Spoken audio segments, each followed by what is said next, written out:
Yo creo que en este momento en América Latina es el presidente con más cosas a favor. Más arrastre. Más arrastre, sí, esa es la palabra. ¿Cuáles serán los resultados? En este momento no los podemos visualizar.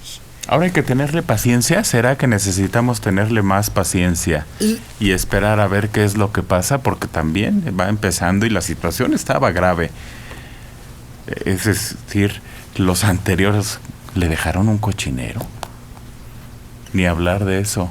Sí, debemos de tener paciencia, pero hay rubros en los que la paciencia puede terminar con esos proyectos.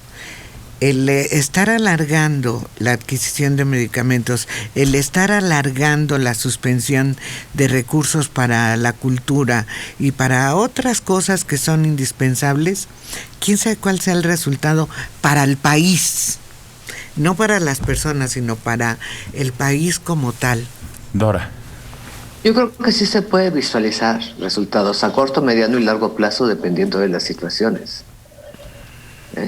Sí, se puede visualizar. Tenemos pacientes con cáncer, a corto plazo las consecuencias. Algunos niños fallecieron precisamente por la falta de medicamento. A mediano plazo, y el avión y a largo plazo la economía. Así a grandes rubros, ¿no? Yo me imagino que habrá más y muchos más específicos, pero sí se puede vislumbrar, lo estamos viviendo. Mario. No, y una de las cosas que también yo veo que funcionan es que si una crítica se articula muy concretamente a un hecho, a alguna omisión que haya tenido, y se insiste en la misma sin desbordar esa crítica al ámbito personal o del círculo que lo rodea o de su actitud en general, sino está diciendo, se necesitan recursos para esta actividad, punto. Nada más, y duro, él cambia de opinión. Sí, lo hemos visto, por ejemplo, con los empresarios, cuando les dicen, pues ya no va a haber esta subcontratación, ninguna. No, un momento, pues es que sí hay casos de explotación. Digamos, los personal de limpieza de empresas es un caso típico de una labor que deben hacer las propias empresas y que subcontratan con esclavos. En efecto, eso es terrible y eso debe ser corregido. Pero hay otro tipo de actividades de muy alto nivel que son subcontratados por empresas y ya en el ámbito de sistemas de atención, de mantenimiento de sus equipos y demás, solo se lo dan empresas de mantenimiento de equipos electrónicos o industriales. Y no tienes que contratar a personal que te dé ese mantenimiento. Entonces ahí es donde se le explica eso, y eso hicieron los empresarios. Y por eso estuvo dispuesto a reconsiderar. El problema es que estas otras cosas están muy imbuidas en su ego de el hecho de que pues se estaba tirando el dinero en fideicomisos. Hay que quitar los fideicomisos. Momento, es que hay unos muy importantes que no sé, no, hay que quitarlos todos, vamos a dar el dinero por otro lado, pero no está habilitado el Estado para dar ese servicio. No importa, poco a poco se va a ir adaptando el Estado para dar ese servicio, entonces pues se van atrasando las cosas y a mí mis grandes cuitas con el gobierno es la adopción de un punto de vista pseudocientífico en el ámbito de la genética agrícola y la eliminación de los apoyos a la antropología y a la arqueología en México. Eso, para mí, si eso se resolviera, lo demás ahí va. Alejandro.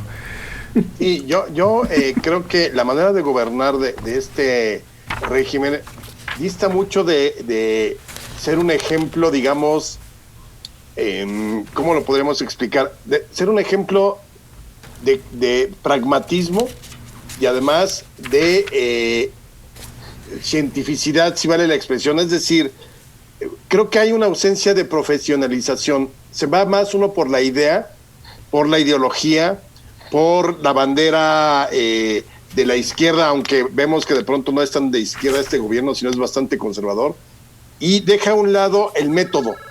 Creo que hemos perdido método. De por sí, los métodos anteriores del PRI, del PAN, tampoco fueron tan efectivos, pero no vemos, es decir, yo no veo un gobierno profesional en ese sentido que se acerque a las normas, a las reglas, al método para resolver cierta problemática.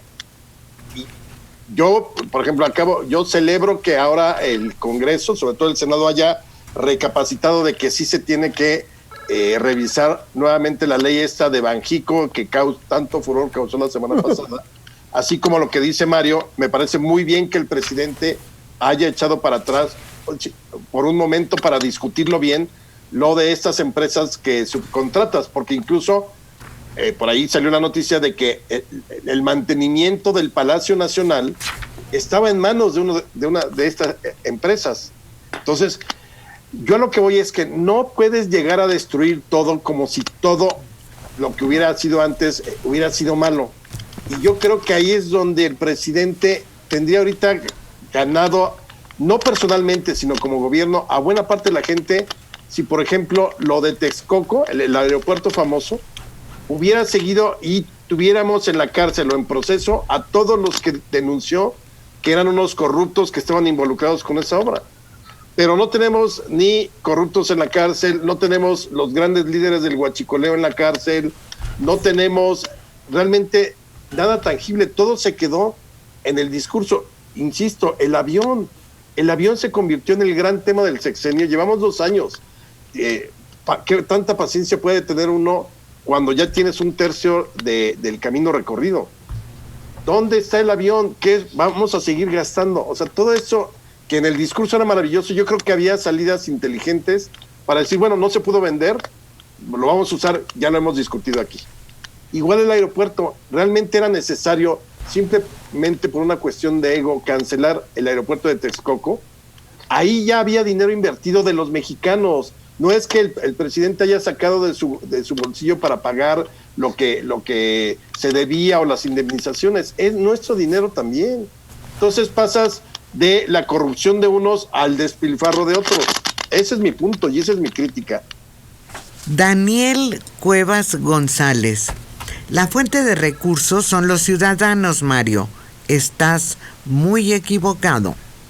Pero no entiendo a qué se refiere y Mario no está. Pues ahí está. Ahí está. Mensaje de internet. Uy, Manuelín, das datos equivocados. Él ha ayudado a la gente como nadie. Que no les dé dinero a las ratas. Por eso lo critican. Arriba, AMLO. ¿Cuál dato equivocado he dado? Ahí está el ejemplo de una discusión sin sentido. Mi querido amigo, ¿qué dato equivocado he dado de eso? Además, seguimos empantanados en el asunto de regalar dinero, porque esos programas sociales se regala dinero. Tú, para que puedas seguir regalando dinero, necesitas generar. ¿Cómo generas? Con inversión. ¿Cómo generas? Con gasto. ¿Cómo generas? Atrayendo empresarios, no alejándolos. ¿Cómo generas? Pues ahorrando en tecnología. Todo exactamente lo que no está haciendo el gobierno. ¿Cuánto más va a alcanzarle al gobierno para poder tener todos estos programas a los adultos mayores, a los jóvenes, a las mujeres? Sí, está bien, llevamos mucho tiempo con una parte de la sociedad muy empobrecida, a la cual no se le ayuda.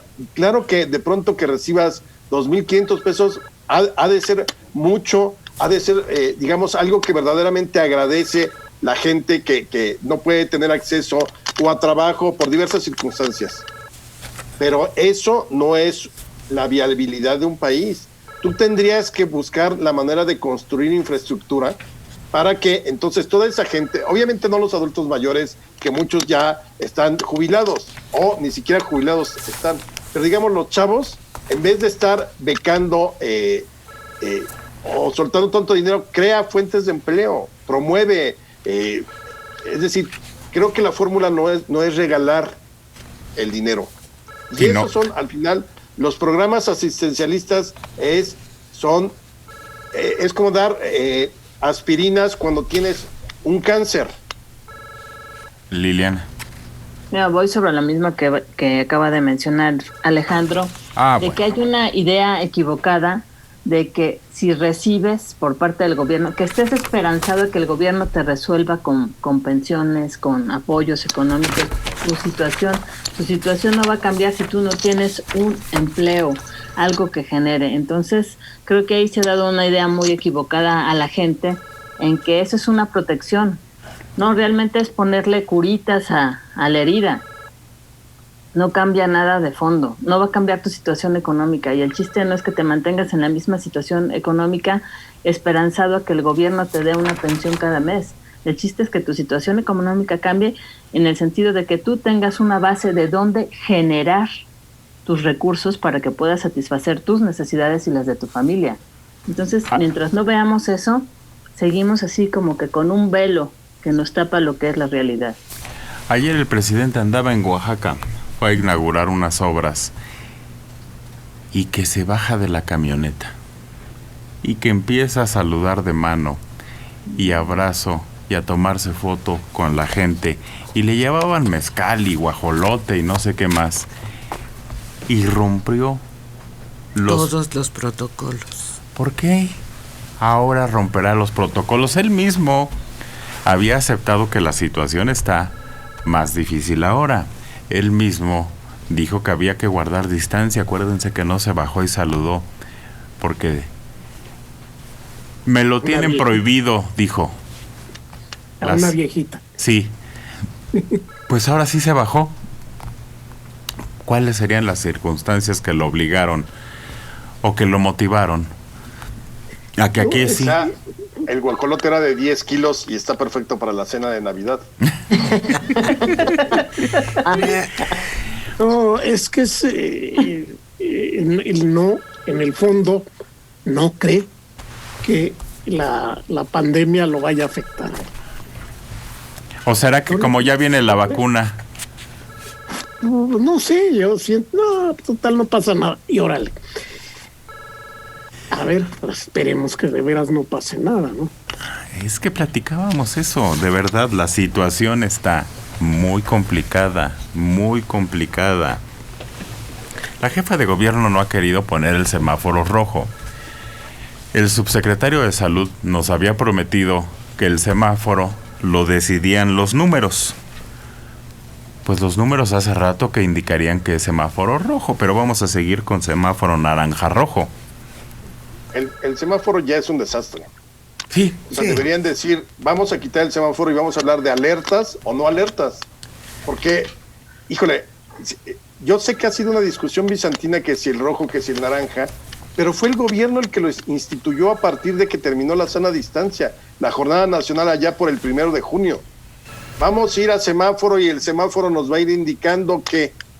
Y resulta que ahora no escucharon a la jefa de gobierno el viernes cuando le pregunta el periodista 3 veces que entonces qué color era. Dijo, es una situación de emergencia, o sea, es rojo. No se atrevió a decir la jefa de gobierno es rojo. No. Dora. Ni Gatell tampoco, porque también le preguntaron. No, pero... Y su respuesta fue, es intrascendente el color. Sí. Estamos en una situación de emergencia. Esa fue su respuesta ante la insistencia de los periodistas. ¿Ven por qué es el satánico doctor Gatell? Por eso precisamente, por no hablar con la verdad. Hugo Flores, estoy con el ojo cuadrado. ¿Qué? ¿Los regañaron y les dieron línea? Si hablamos mal, mal. Si hablamos bien, mal. Pues es que hay de todo, de todo. Son distintos ángulos en los que se puede apreciar un solo objetivo. Lo que molesta a muchos, tanto en el oficialismo como en la superoposición, es la independencia de pensamiento. Eso es lo que les molesta mucho, mucho. de que tienes que estar totalmente de acuerdo conmigo o estás a sueldo del contrario. No, pues a veces está uno, a veces no. José Luis Rodríguez Jácome, para Alejandro Rosas: ya deje de atacar a Obrador. Ya vendrán los partidos PRIAN y le darán su chayote. Siempre habla del avión. Ya cambie su ataque. Y qué bueno que sigan gastando su dinero en el avión.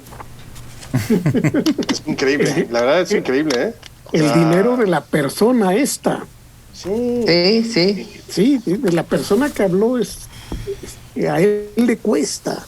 Es que eso es lo que parece ser que el dinero aquí sí, como decían los papás, se da en maceta, ¿no? Y entonces el presidente va a los jardines del Palacio Nacional y todas las mañanas empieza a recolectar y a cosechar las carretadas de dinero, y nada es de nuestros impuestos. Todo esto, todo lo que se está haciendo, Dos Bocas, el Tren Maya, los programas de ayuda y asistencia social, todo sale de la gente que paga impuestos. Una parte del 30% de... bueno, pero no echar todos en la misma canasta. Quiero decir, la refinería tiene un propósito, el tren tiene un propósito, pero el avión... Exactamente. ¿Cuándo vamos a recuperar ese dinerito? Se sigue gastando, se sigue tirando, porque ni lo usas, ahí sí, ni pichas, ni cachas, siendo muy beisboleros como es el presidente, ni pichas, ni cachas, ni dejas batear. Modesta Sánchez: el avión se lo compró Calderón a Peña. Rosas, que tanto habla, que dé solución o que se lo lleve a su casa. A ver. Hemos dado 17 soluciones aquí. Sí, y eso ya lo habíamos dicho, que lo compró Calderón, y no se lo compró a Peña, lo compró el presidente. Para el presidente. ¿Quién fue? Tiene las especificaciones de un avión presidencial para un país como México. No es mejor que el de Obama. El de Obama son 2 aviones y es gigantesco. Es mentira de que es mejor que el de Obama, ¿no? Es un avión adecuado a la categoría de un país como México, nada más. Por eso es difícil de vender. Claro, mejor que nos dé una solución nuestro radioescucha. ¿Le gusta que siga tirando el gobierno mexicano el dinero en un avión que no utiliza, que lo tiene parado, que hay que estarlo manteniendo? ¿O qué otra opción? Para mí la opción sería usar el maldito avión, usarlo como se usan los aviones. Que el presidente no lo use, estoy de acuerdo, porque ese es su discurso y esa es la coherencia en todo caso del presidente. Pero puede utilizarlo el ejército, lo puede utilizar la marina, lo pueden utilizar para ayuda. Por ejemplo, ahorita que van por médicos cubanos, manden el avión presidencial.